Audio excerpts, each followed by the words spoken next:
Hello guys, আসসালামু আলাইকুম। আজকে আমরা চলে এসেছি Rangpur medical college. Rangpur medical college Bangladesh Rangpur জেলায় অবস্থিত একটি সরকারি চিকিৎসা মহাবিদ্যালয়। 1970 খ্রিস্টাব্দে এটি প্রতিষ্ঠিত হয়।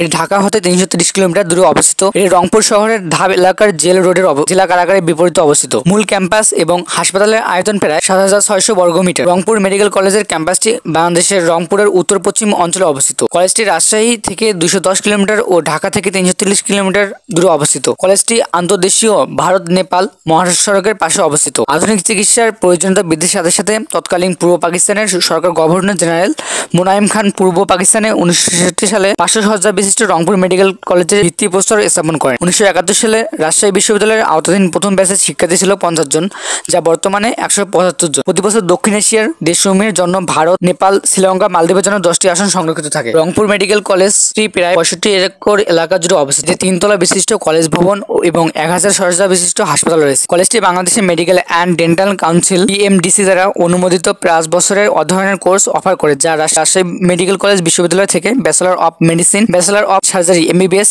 ডিগ্রি অর্জন করে। চূড়ান্ত পেশাদার পরীক্ষা উত্তীর্ণ হওয়ার পরে এটি বাধ্যতামূলক 1 বছরের ইন্টার্নশিপ রয়েছে। মেডিসিন অনুশীলনের জন্য BMDC থেকে নিবন্ধন পাওয়ার জন্য ইন্টার্নশিপ একটি পূর্বশর্ত। বাংলাদেশের সকল মেডিকেল কলেজে MBBS কোর্সে বাংলাদেশীয়দের ভর্তি কেন্দ্রীয়ভাবে স্বাস্থ্যসেবা মহাপরিচালক DGHS দ্বারা নিয়ন্ত্রিত হয়।